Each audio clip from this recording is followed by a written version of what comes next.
오직 예수뿐이네 이 찬양 할게요. 저는 이 찬양 가사 중에 참 제 마음에 와닿는 찬양이요. 크신 계획 다 볼 수도 없고, 네. 하나님의 계획이 아무리 작아도요 우리에게 너무나 크기 때문에 그 하나님의 계획이 안 잡혀요. 그리고 보이지도 않죠 사실. 네. 상상할 수 없어요. 예측할 수 없어요. 우리는 작은 고난에도 지쳐하고 쓰러지는 자들이에요. 그런데 그럼에도 불구하고 하나님은 우리를 향해서 큰 계획을 가지고 계시죠. 그 하나님의 마음을 느끼면서 우리 이 찬양하면 좋겠어요. 은혜 아니면 살아갈 수가 없네.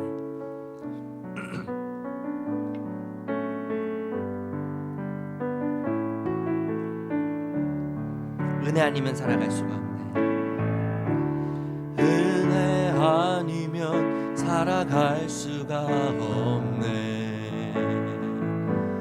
호흡마저도 다 주의 것이니 세상 평안과 위로 내게 없어도 예수 오직 예수뿐이네. 은혜 아니면 살아갈 수가 없네. 은혜 아니면 살아갈 수가 없네. 호흡마저도 다 주의 것이니 세상 평안과 위로 내게 없어도 예수 오직 예수뿐이네. 크신 계획 다 볼 수도 없고, 크신 계획 다 볼 수도 없고, 작은 고난에 지쳐도 주께 묶인 나의 모든 삶 버티고 견디게 하시네. 은혜 아니면 살아갈 수가 없네. 나의 모든 것 다 주께 맡기니 참된 평안과 위로 내게 주신 주 예수 오직 예수뿐이네. 크신 계획 다 볼 수도 없고, 크신 계획 다 볼 수도 없고, 작은 고난에 지쳐도 주께 묶인 나의 모든 삶 버티고 견디게 하시네. 크신 계획 다 볼 수도 없고, 크신 계획 다 볼 수도 없고, 작은 고난에 지쳐도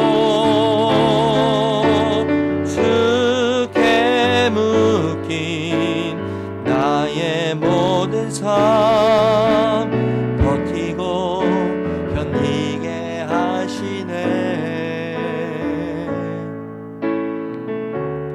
은혜 아니면 살아갈 수가 없네. 나의 모든 것 다 주께 맡기니 참된 평안과 위로 내게 주신 주 예수 오직 예수뿐이네. 오직 예수뿐이네. 오직 예수뿐이. 우리 한 번 더 고백할까요? 오직 예수뿐이네. 오직 예수뿐이네.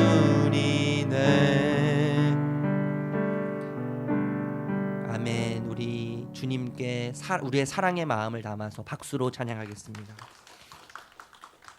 주님이 참 좋죠. 그렇죠? 주님이 너무나 좋아요. 그죠? 하나님 생각하면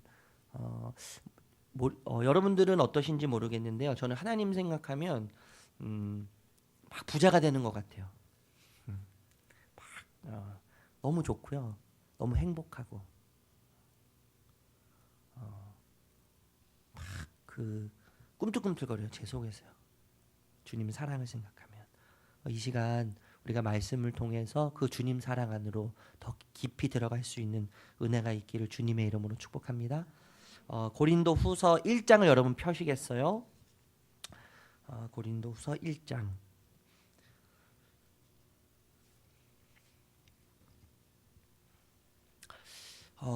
이제 저를 보세요. 제가 이제 말씀을 읽자고 하면 읽으시면 돼요. 고린도 모든 성경이 마찬가지예요.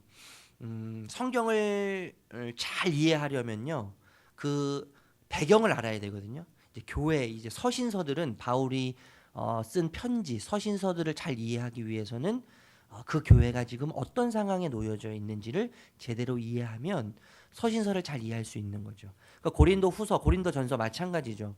고린도 후서를 잘 이해하기 위해서는 고린도 교회 배경을 잘 알아야 돼요. 그래서 고린도 교회가 어떻게 개척되었는지를 좀 설명드리려고 해요. 바울이 여러분 얼마나 복음에 미친 사람이에요. 그죠? 복음에 미친 사람이란 말이죠. 어느 곳에 가든지 복음을 전하기 위해서 피가 들끓는 사람이 바울이었잖아요. 바울. 이 바울이 이제 복음을 전하기 위해서 아덴이라고 하는 도시로 가요. 아덴. 근데 이곳은 우상이 아주 많은 곳이었어요. 우상을 숭배하고 수많은 신전이 있는 곳이 아덴이죠. 아덴. 바울이 약간 좀 기다려야 되는데 좀 급한 것 같아요. 성격이 좀 급한 것 같아요. 다혈질적이고요.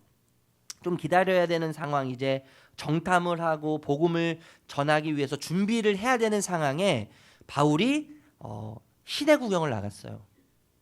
시내 구경을 나가 보니까 수많은 신전들 앞에서 수많은 사람들이 우상에게 절을 하고 있는 거예요. 그 모습을 본 바울이 어떻게 했어요? 이 바울 안에 있는 복음이 바울을 움직인다고 생각해서 그곳에서 막 복음을 전하기 시작한 거예요. 수많은 우상을 섬기는 사람들 앞에 예수 그리스도와 복음과 십자가에 대해서 아주 강력하게 단호하게 복음을 전하기 시작했죠.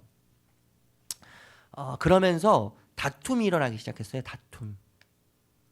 여러분 당시에 이 로마가 이 지역을 다 다스리고 있었는데요. 로마가 자신들의 황제의 힘을 유지하기 위해서, 기득권을 유지하기 위해서 모든 것을 다 허용했지만 한 가지 허용 안 하는 것이 있었어요. 그것이 뭐냐면요, 사회 질서를 문란케 하거나 사회 질서를 흐트러 놓는 사람들은요 아주 단호하게 처단했어요.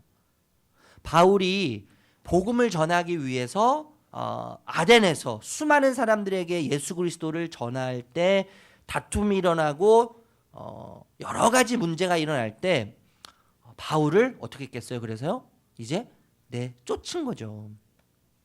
내쫓아서 어쩔 수 없이 바울이 가게 된 곳이 어디냐면 어딜까요? 오늘 우리가 고린도 후서를 살펴볼 텐데 바울이 아덴에서 쫓겨나는 곳은 어딜까요? 어디예요? 고린도예요. 고린도로 쫓겨난 거예요. 고린도로 쫓겨났어요. 여러분 한번 생각해 보세요.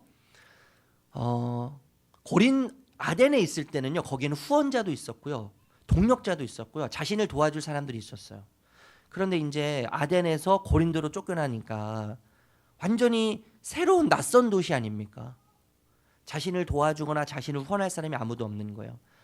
낯선 도시에 가서 거기서 이제 머물러야 하면 제일 걱정이 뭐죠? 제일 걱정이 뭘까요? 여러분들은 낯선 도시 안 가보셨기 때문에 전혀 감이 안 오시는 것 같아요. 제일 걱정이 뭐예요? 먹는 거예요. 그죠? 먹는 거. 그 다음에 걱정이 뭐예요? 그 다음에 뭐가 되겠어요? 자는 거 걱정이겠죠. 자는 거 걱정. 생활에 대한 걱정이 되는 거예요. 그렇지 않아도 바울에게는 바울이 가장 잘하는 일이 있었죠. 뭐였죠? 천막 만드는, 텐트 만드는 일이에요. 그러니까 바울이 이제 먹고 살아야 되니까요. 고린도에서 정착해서 먹고 살기 위해서 물론 이제 다음 복음을 전하기 위해서 준비했겠죠. 그래서 어디를 찾아다녔을까요? 천막을 만드는 곳을 찾아다니기 시작하는 거예요. 돈을 벌어야 되니까, 먹고 살아야 되니까요. 천막하는 가게를 찾아다니는데 좋은 곳을 발견했어요. 그래서 거기에 취업을 했어요. 취업을 하고 매일매일 천막을 만드는데 그 가게에 천막을 만드는 가게의 사장님과 사모님이 누구냐면요. 브리스길라와 아굴라라는 사장님과 사모님인 거예요. 일을 하다 보면 대화를 하잖아요. 대화를 천막을 만들고 텐트를 만들면서 대화를 하는데 브리스길라와 아굴라도 보니까 로마에서 쫓겨나서 예수님 믿는 것 때문에 여러 가지 이유로 쫓겨나서 지금 고린도 교회에 머물고 있는데 그들도 크리스찬인 거예요. 크리스찬. 그래서 매일매일 예수 그리스도 이야기를 하고 복음의 이야기를 하기 시작했죠. 종업원이 이제 선생님이 되고 사모님은 학생이 돼서 공부를 하기 시작하는 거예요. 성경 공부를요. 그래서 소문나기 시작하는 거예요. 그러면서 주변에 있는 크리스찬들이 점점점 모이기 시작하는 거죠. 그러면서 자연스럽게 탄생된 교회가 어떤 교회일까요? 우리가 고린도후서를 보고 있다니까요. 어느 교회일까요? 고린도 교회예요. 고린도 교회. 고린도 교회 탄생은요. 바울이 원해서 바울이 계획을 갖고 개척한 교회가 아니에요. 어쩔 수 없이 자연스럽게 탄생된 교회가 고린도 교회죠. 바울이 한 번도 꿈꾼 적이 없어요. 원한 적이 없어요. 바울은 오히려 쫓겨나서 사회를 문란하게 만들고 사회 질서를 흐트러놓는다는 이유로 쫓겨났어요. 그 쫓겨남으로 인해서 고린도 교회가 탄생됐죠. 여러분 하나님의 일하심은 참 알 수 없어요. 하나님의 일하심은요 정말 알 수 없어요. 하나님은 모든 형편 속에서 하나님의 일을 완성해 가시는 분이시죠. 나의 실수와 나의 실패와 나의 모든 것들을 통해서 하나님은 하나님의 일을 완성해 가시는데 때로는 나의 실패도 나의 실수도 하나님의 일을 완성해 가는 자재로 또 소재로 원료로 하나님께서 삼으시는 거예요. 그러니까 하나님이요 내가 상상할 수 없는 방법으로 일하시는 거예요. 내가 상상할 수 없는 방법으로 하나님이 일하시죠. 어쨌든 여러분 바울이 자신이 원하지는 않았지만 고린도 교회가 개척이 되고 그곳에서 몇 년 동안 머물면서 성경 공부를 하기 시작했더니 교회가 굉장히 커지는 거예요. 너무나 커져서 이제 리더들을 세우고 다른 곳에 복음을 전하기 위해서 이제 고린도 교회를 떠납니다. 고린도 교회를 떠나서 다른 곳에서 복음을 전하고 있는데 고린도 교회에 대한 소문이 들리기 시작하는데 안 좋은 소문이 들리는 거예요. 거기에 수많은 문제들이 있다는 거예요. 분파의 문제들, 음행의 문제들, 소송의 문제들, 결혼의 문제들, 우상숭배의 문제들, 은사의 문제들. 교회가 복잡하고 교회가 시끄러운 이야기를 들었어요. 바울이 여러분 얼마나 가보고 싶었겠어요. 근데 그 이야기를 듣고 펜을 드는 거예요. 펜을 들어서 편지를 쓰기 시작하죠. 편지를 써서 보내는데 디도라고 하는 사람을 통해서 편지를 보내요. 그것이 뭘까요? 그 편지가요? 고린도 전서예요. 고린도 전서. 이제 디도라는 사람이 고린도 전서를 받아서 편지를 받아서 고린도 교회 성도님들에게 돌아가면서 편지를 읽게 해요. 바울은 얼마나 그들이 내 편지를 읽고 어떤 반응을 보일지 그들이 문제가 이렇게 해결되면 좋을 텐데 하는 마음으로 편지를 보냈을 거란 말이죠. 그러니까 여러분 그 디도를 통해서 보냈기 때문에 그들의 반응이 어떤지 디도가 빨리 돌아오기를 지금 기다리고 있는 거예요. 그들의 마음이 어떨까? 그들이 어떻게 변해 있을까? 그들이 나의 충고와 나의 조언들을 어떻게 받아들일까? 그들의 문제를 어떻게 해결할까? 빨리 디도가 돌아오기를 기다리는 거예요. 그런데 하루가 지나고 이틀이 지났는데 디도가 안 와요. 한참 시간이 흐른 뒤에 디도가 오는 거죠. 디도가 와서 하는 말이 바울 선생님께서 쓰신 편지를 읽고 지금 고린도 교회 성도님들이 울면서 회개를 하고 자기 신들의 죄를 뉘우치고 서로 간에 그 문제들을 해결하기 위해서 얼마나 기도하면서 눈물을 흘리면서 지금 있는지 선생님의 편지가 고린도 교회 문제를 해결하는데 아주 중추적인 역할을 할 것 같습니다. 이런 이야기를 하니까 얼마나 바울이 기뻤겠어요. 근데 디도가 이어서 하는 말이 있죠. 그런데 선생님 또 다른 문제가 생겼어요. 또 다른 문제 이야기를 듣고 다시 펜을 드는 거예요. 바울이. 펜을 들어서 두 번째 편지를 쓰죠. 두 번째 온 마음을 담아서 편지를 쓰는데 여러분 고린도후서를 읽으면요. 고린도 전서를 읽은 고린도 교회 성도님들의 또 다른 문제를 알 수 있죠. 또 다른 문제. 그걸 놓고 바울이 썼으니까요. 이해되세요? 네. 편지를 쓰는 거예요. 그것이 뭐예요? 고린도 후서죠. 고린도 후서. 그들이 거짓 교사들에 의해서 수많은 진리의 어려움을 당하고 있고 바울의 사도성을 부인하면서 바울은 가짜라고 이야기하면서 바울이 가르쳤던 복음에 대해서 흔들리기 시작하는 모습, 고난과 고통과 아픔 속에 있는 고린도 교회 성도님들의 모습을 보면서 두 번째 편지를 쓰는데 여러분 고린도 교회 성도님들이 지금 아픔과 고통과 고난 속에 있기 때문에 가장 필요로 하는 게 뭐겠어요? 뭘까요, 여러분? 여러분들은 그런 자리에 안 계셔서 잘 모르시죠. 고통과 아픔의 자리에 안 계셔서 잘 모르시잖아요. 고통과 아픔과 고난 속에 있기 때문에 그들에게 가장 필요한 게 뭐였어요? 위로예요, 위로. 그래서 바울이 편지를 쓰면서 가장 먼저 많이 하는 말이 뭐냐면요. 위로에 대해서 이야기하는 거, 위로. 우리 한번 읽어볼게요. 1장 4절에서 7절까지의 말씀이에요. 1장 4절에서 7절. 같이 읽어볼게요. 시작. 우리의 모든 환난 중에서 우리를 위로하사 우리로 하여금 하나님께 받는 위로로서 모든 환난 중에 있는 자들을 능히 위로하시는 이러시로다. 그리스도의 고난이 우리에게 넘치는 것 같이 우리가 받는 위로도 그리스도로 말미암아 넘치는도다.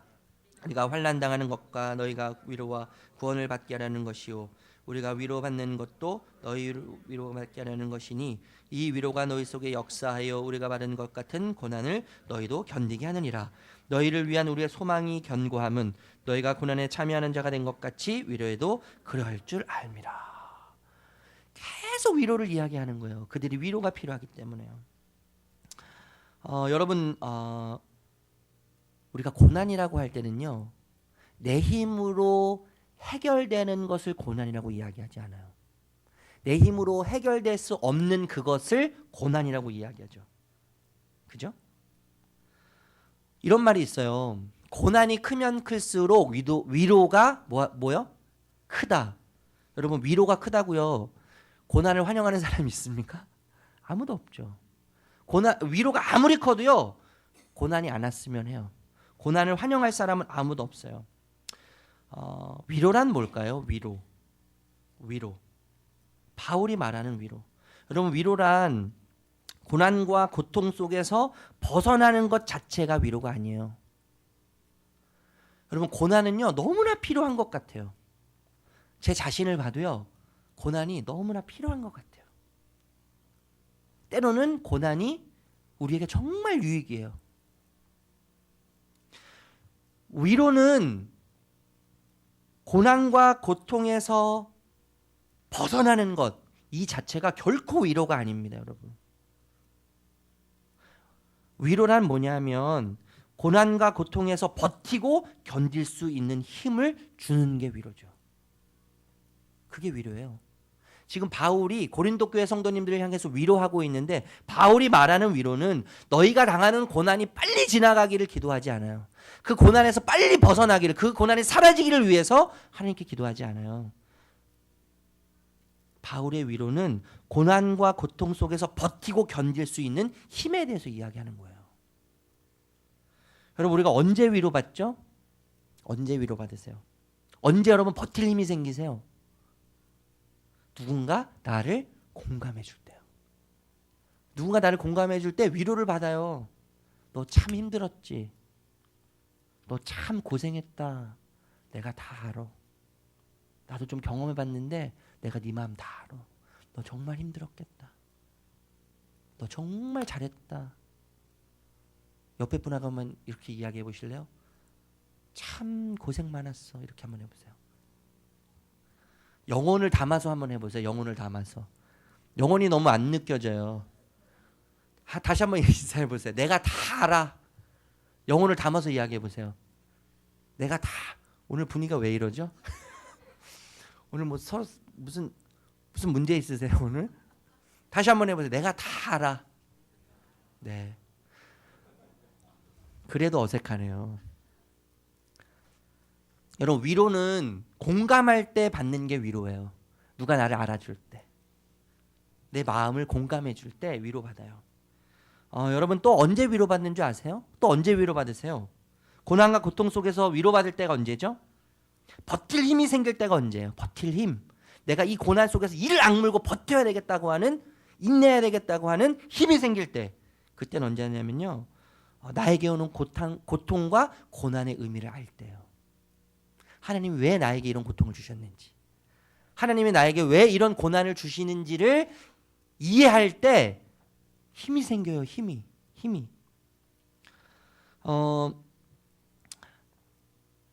제가 우리 예수향남교회 이제 온해죠. 온해 한 해 동안 처갓집에서 살았어요.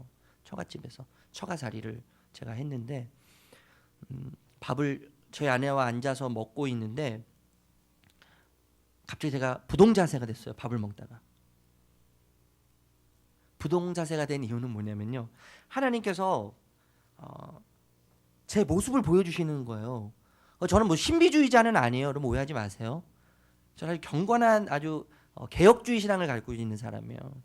아내와 밥을 먹는데요, 밥상머리에서 하나님 한 장의 사진을 보여주시는 거예요. 한 장의 사진을 보여주시는데 그 한 장 사진 안에 제가 무릎을 이렇게 쪼그리고 무릎을 감싸고 이렇게 앉아 있는 거예요. 이렇게 앉아 있는데 하늘에서 빛이 비쳐요. 방은 캄캄해요. 그때 제 마음 속에서 들리는 하나님의 음성이 어떤 음성이었냐면, 상민아, 내가 다 알아. 너 고생 진짜 많았지.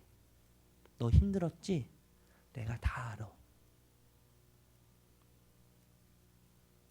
이제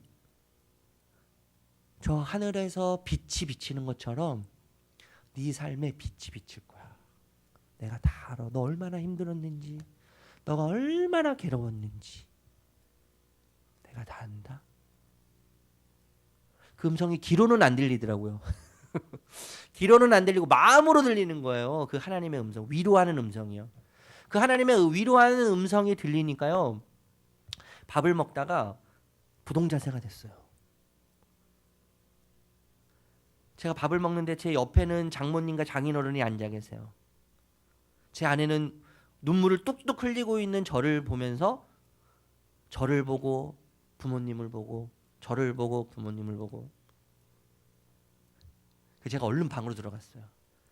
방으로 얼른 들어가서 이불을 뒤집어 쓰고 30분을 운 것 같아요.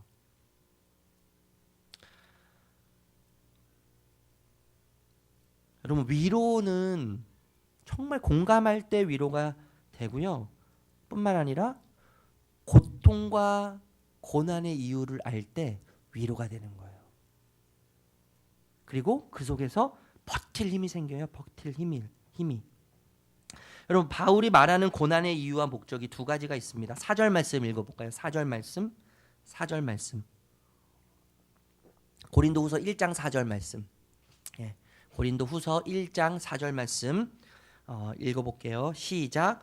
우리의 모든 환난 중에서 우리를 위로하사 우리로 하여금 하나님께 받는 위로로서 모든 환난 중에 있는 자들을 능히 위로하게 하시는 이시로다. 하나님께서 고린도 교회 성도님들에게 환난을 주시는데, 바울이 깨달은 하나님께서 고린도 교회 성도님들에게 고난을 주신 이유가 뭐냐 하면, 모든 고난 중에 있는 자들을 위로하게 하시게끔, 위로자의 삶의 자리에 서 있게끔 하기 위한 하나님께서 주시는 고난의 목적이 그 속에 담겨져 있다는 거죠. 다른 말로 말하면요, 상처 입은 치유자예요. 상처 입은 치유자. 그리고 우리의 아픔, 예수 믿는다고 다른 거 있으세요? 예수 믿는다고 고난이 없습니까? 아픔이 없습니까? 실패가 없습니까? 좌절이 없습니까? 예수 믿기 때문에 오히려 더 많은 고통이 있고 아픔이 있고 더 많은 절제가 필요하고 더 많은 시험을 우리가 받게 되는 거잖아요. 예수 믿는다고 해서 세상 사람들과 다를 것이 하나도 없어요. 똑같이 아파하고 똑같이 괴로워하고 똑같이 슬퍼해요. 그렇지만 여러분, 우리가 당하는 고난은 의미가 다른 거예요. 의미가요. 왜 의미가 다르죠? 우리가 받는 고난과 예수 그리스도 밖에서 받는 고난을 받는 그 사람들과 우리가 받는 고난이 다른 의미는 뭐예요? 뭐가 달라요, 여러분? 하나님은 우리가 당하는 고난을 통해서 우리를 상처 입은 치유자로 세우신다는 거예요. 우리 안에 있는 상처와 우리 안에 있는 고통과 우리 안에 있는 슬픔과 우리가 경험한 모든 것들이 때로는 그것이 너무나 절망스럽고 너무나 좌절스럽고 창피하고 자존심 상하는 일이라고 할지라도요, 하나님은 그 일을 통해서 또 다른 누군가를 회복시키시고 또 다른 누군가를 살리시고 일으키시는 일에 상처 입은 치유자로서의 삶을 우리도록 살도록 하신다는 거예요. 저는 이 말씀도 참 위로가 됐지만 저는 9절의 말씀이 더 위로가 됐어요. 실은요. 바울이 말하는 고난의 이유와 목적. 9절 말씀 읽어볼까요? 9절 1장 9절 고린도후서 1장 9절 말씀 읽어볼게요. 시작. 우리는 우리 자신이 사형 선고를 받은 줄 알았으니 이는 우리로 자기를 의지하지 말고 오직 죽은 자를 다시 살리시는 하나님만 의지하게 하심이라. 하나님께서 고난을 주시는 또 다른 이유가 뭐냐면 자기를 의지하지 말고 누구를 의지하게 하기 위함이라고요? 하나님만 의지하게 하기 위함인 거예요. 자기를 의지하지 말고 하나님만 의지하게 하려 함이라는 거죠.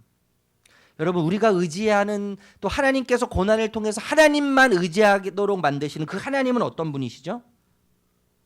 어떤 분이세요? 9절의 말씀 나와 있잖아요. 오직 뭐예요? 죽은 자를 다시 살리시는 하나님이죠. 여러분, 죽음은 결핍 덩어리 아니에요? 결핍 덩어리? 죽음은 결핍 덩어리예요. 생명의 결핍이 죽음이잖아요. 생명의 결핍이. 죽음보다 더 큰 결핍이 있습니까? 어떤 결핍도 죽음보다 크지 않죠. 결핍의 극치는 죽음이고요. 결핍의 결론이 죽음이고 결핍의 꼭대기가 죽음이에요. 여러분, 죽은 자에게는 어떤 희망도 없고 어떠한 가능성도 없어요. 끝 그 자체예요. 끝 그 자체. 그런데 여러분, 하나님은 결핍의 극치인 죽은 자들을 결핍을 채우셔서 생명으로 채우셔서 살리시는 분이시라는 거죠. 그 하나님을 의지하도록, 그 하나님만 바라보도록 여러분 고난을 주신다는 거예요.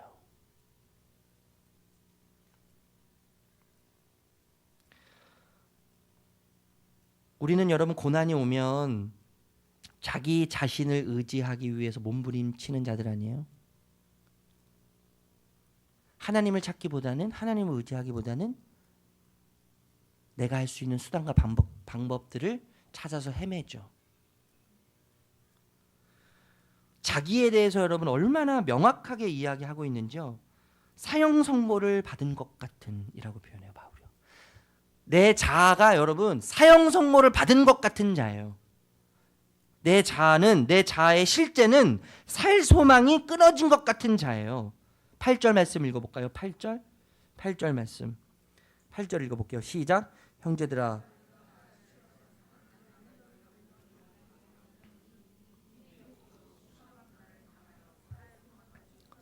네, 살 소망이 끊어진 실존이 우리예요, 우리. 그럼에도 여러분, 우리가 얼마나 우리 고난 속에서, 고통 속에서 우리 자신을 의지하기 위해서 내가 찾는 방법이 나를 살릴 것 같고 내가 찾는 방법이 나를 구할 것 같아서 내 자신을 얼마나 의지합니까? 바울이 이야기하는 거예요. 고난을 주신 이유와 목적은 내 자신을 의지하지 않고 사형 선고를 받은 것 같은 내 자아를 의지하지 않고 살 소망이 끊어져서 더 이상 가능성이 보이지 않는 나를 의지하지 않고 내 자아를 의지하지 않고 오직 죽은 자를 살리신 하나님을 의지하도록 만들기 위해서 고난을 주신다는 거예요. 그리고 바울이 극심한 고난과 고통 속에서 위로를 전해요. 위로를 전하면서 바울이 강력하게 이야기하는 것이 있습니다. 그것이 뭐냐면요, 두려움을 가지라고 이야기해요. 두려움. 고난 속에 있는 성도님들을 향해서 하나님께서 고난을 왜 주시는지에 대해서 이야기할 뿐만 아니라 그 속에서 두려움을 가지라고 이야기해요. 두려움, 그 두려움은 고난과 고통에 대한 두려움이 아니에요. 유일한 두려움의 대상인 하나님을 두려워라고 이야기하는 거죠. 우리 5장 11절 말씀 읽어볼게요. 5장 11절. 5장 11절.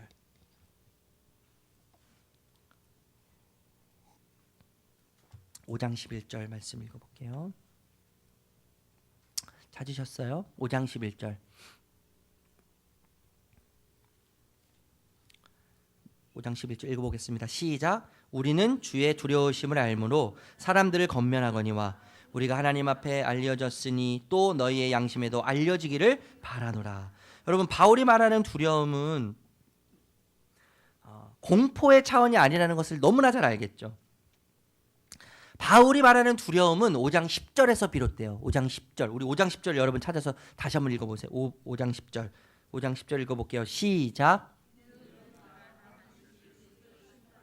여기까지만 읽을게요. 바울의 두려움이 어디서 나오는 거예요? 심판대에서 나오는 거예요. 여러분, 심판하기 위해서는 알아야 돼요.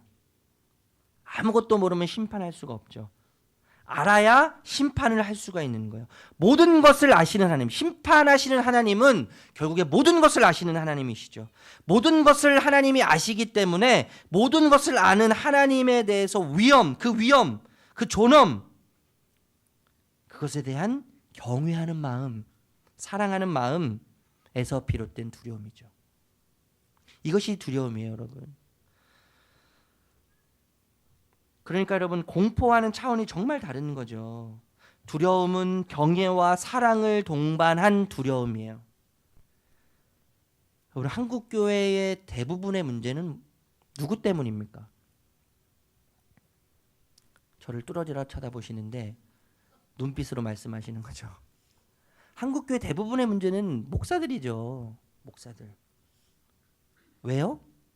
목사들이 하나님을 두려워하지 않으니까요.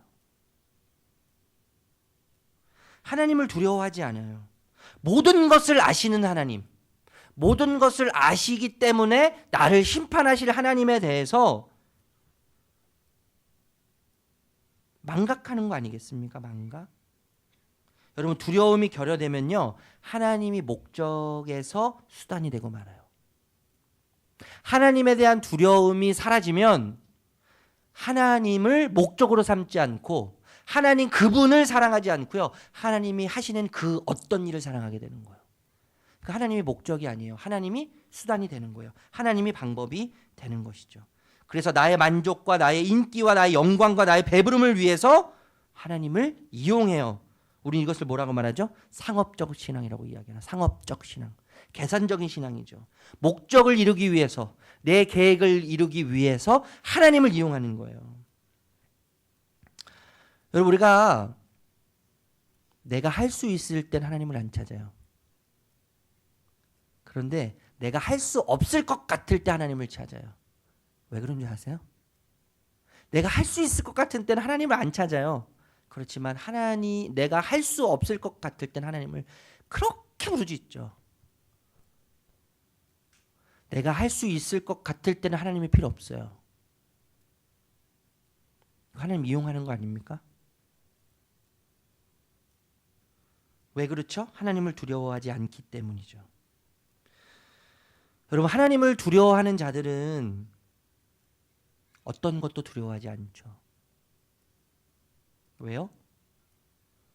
오직 두려워해야 될 대상이 하나님밖에 없음을 알기 때문에 그렇죠. 그래서 여러분, 사람을 두려워하지 않아요. 상황을 두려워하지 않아요. 미래를 두려워하지 않죠. 어떤 것도 두려워하지 않아요. 제가 어제 저녁에 우리 암병에 걸리신 집사님과 함께 식사를 하는데 두려우시다는 거예요. 물론 이렇게 표현은 안 했어요, 저한테. 근데 제가 느낄 때 두렵다고 계속 이야기하시는 것 같아요. 재발에 대한 두려움. 근데 제가 그분하고 이야기를 하면서 어떤 걸 느꼈냐면, 하나님께서 그분을 두려움으로부터 자유의 자리로 끌고 가신다고 느껴졌어요. 얼마나 고난이 많으신지. 작년 12월 달에 어머니가 위암에 걸리셔서 위암 수술을 받으시고 한 달 만에 아버지가 교통사고 나서 다리가 부러지시고 2달 만에 시아버지가 교통사고 나서 다리를 절단하시고 그리고 2달 만에 유방암에 걸리신 거예요.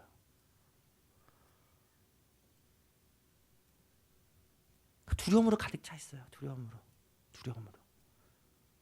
그 현실도 두렵지만 지금 나를 잡아먹고 있는 암병 때문에 너무 두려운 거예요. 수술은 잘 됐지만 또 재발할까 봐 두려운 거예요. 또 재발. 그래서 저에게 물어보세요. 목사님, 예전에 목사님 과거에 아플 때 그 병이 또 재발할까 봐 두려움이 없으셨어요?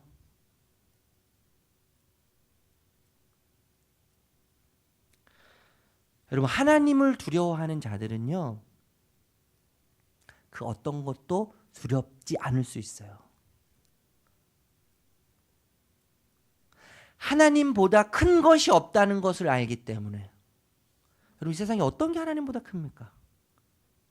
하나님을 두려워하면 하나님보다 두려울 것이 없어요. 하나님을 두려워하면 그 어떤 것도 두렵지 않아요.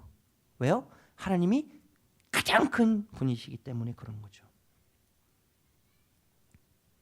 저와 여러분 삶 속에 주님을 두려워하는 마음이 있기를 축복합니다.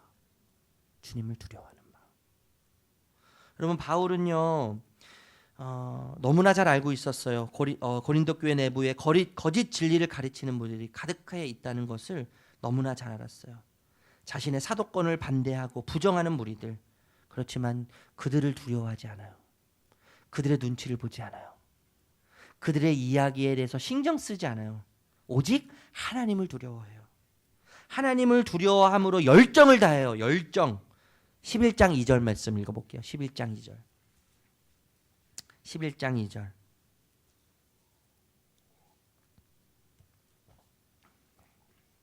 (11장 2절) 말씀 읽어볼게요. 찾으셨어요? 11장 2절 시작. 내가 하나님의 열심으로 너희를 위하여 열심을 내노니 내가 너희를 정결한 처녀로 한 남편인 그리스도께 드리려고 중매함이로다. 여기까지 읽을까요?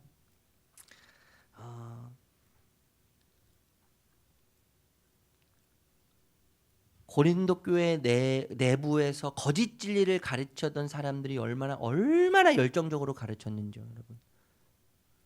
바울에게, 그 위대한 사도인 바울에게 수년간 교육을 받았는데 얼마나 이 교육을 잘 받아서 세뇌가 됐겠어요. 그럼에도 불구하고 거짓 교사들이 들어와서 다른 거짓 진리를 가르치니까 이들이 흔들리기 시작하는 거예요. 흔들리기 시작하는 거예요. 당시 여러분, 바울에게 교육을 받았다는 것이 얼마나 자부심으로 느껴졌겠어요. 우리 예수양남교회 성도님들, 정갑신 목사님이 우리 교회 담임 목사라는 것이 굉장히 자부심을 갖고 신앙생활을 하시더라고요. 그런데 그것이 여러분들의 신앙생활을 보장해주지 못한다는 건 아시죠? 담임 목사님 말씀이 너무 좋다고 너무 행복해하세요. 저도 좋아요. 그런데 담임 목사님 말씀이 아무리 좋아도 우리 신앙을 보장해주지 못하죠. 우리 믿음의 깊이를 보장해주지 못하죠. 이 고린도 교회 내에서 거짓을 가르치는 이 사람들이요, 얼마나 열정적으로 가르쳤는지. 그들의 열정은 어떤 열정이냐면 자기를 위한 열정이에요. 자기를 위한. 그 자랑거리가 자기예요. 자기. 늘 자기중심적으로 자기 자신을 자랑해요. 그런데 여러분, 바울은 어때요? 저는 바울을 단 한 가지로 설명할 수 있다면 열정의 사람으로 표현할 수 있을 것 같아요. 열정. 바울의 열정은 누구도 따라가지 못하죠. 모든 것을 배설물로 여길 만큼, 모든 것을 예수 그리스도를 위해서 버릴 만큼 주님을 향한 열정을 가지고 있는 자가 사도 바울이었잖아요. 여러분, 열정이 없다면 섬김에서 멀어진 채 이리저리 흔들리게 될 거예요. 열정은 추진력을 우리에게 주고 우리를 자극하죠. 지속성을 우리에게 줘요. 불필요한 것들을 제거하고 목표를 정확하게 바라보게 하는 것이 열정이죠. 이렇게 열심을 내는 바울이 이야기해요. 2절 말씀 다시 한번 읽어볼까요? 2절 말씀, 11장 2절 말씀 다시 한번 읽어볼게요. 시작. 내가 하나님의 열심으로 너희를 위하여 열심을 내노니. 여기까지만 읽을게요. 바울이 열심을 내는데 바울이 내는 열심은 나에게서 나오는 열정이 아니라 어디서 나오는 열정이에요? 하나님으로부터 나오는 열정이에요. 하나님의 열심으로 너희를 위하여 내가 열심을 낸다 이렇게 이야기하죠. 그러니까 바울의 열심의 원재료는 하나님의 열심인 거예요. 하나님의 열심이 바울 열심의 원재료가 되기 때문에 바울은 자랑할 것이 하나도 없죠. 자랑할 것이 하나도 없어요. 내가 한 게 아니에요. 그렇기 때문에요. 이 열정 또한 하나님께서 주신 것이고 하나님께로부터 왔기 때문에 이 열정이 내 것이 아니죠. 이 열정이 내 것이 아니에요. 그렇기 때문에 내가 어떠한 수고를 하고 내가 어떠한 애를 써도 내가 한 게 아니에요. 누가 하신 거예요? 하나님이 하신 거죠. 하나님의 열정으로 하나님이 하신 거예요. 자랑할 게 없어요. 내가 했다고 말할 수 없어요. 내가 하는 것은 아무것도 없어요. 하나님이 하셨어요. 과거에도 하나님이 하셨고 지금도 하나님이 하시고 앞으로도 하나님이 하실 거예요. 주님만 자랑할 수밖에 없죠. 제가 2주 전인가요, 여러분 자전거를 한 집사님과 함께 탔어요. 토요일 날에 35km 굉장히 오래 탔어요. 4시간 정도요. 안 타다 타니까 엉덩이가 얼마나 아픈지 이 안장이요. 너무너무 행복했어요. 우리 안산에 안산 목장이 있는데 그 안산 목장의 목자 우리 집사님과 함께 시간을 내서 같이 시아오 갈대숲 있지 않습니까? 안산 그 갈대숲 습지 거기를 거쳐서 저쪽에 무슨 저수지가 있더라고요. 제가 이름을 잘 몰라서 그쪽으로 가는데 35km를 탔어요. 그런데 그분이 미리 한 주 전에 답사를 다 하신 거예요. 코스를 다 짜셨어요. 코스를 다 짜서 어디서 간식을 먹고 어디서 점심을 먹고 어디서 차를 마시고 돌아올 때는 어떻게 돌아오면 목사님이 편하게 올 수 있겠구나. 코스를 다 짜신 거예요. 저는요 집사님 그냥 따라가면 되는 거예요.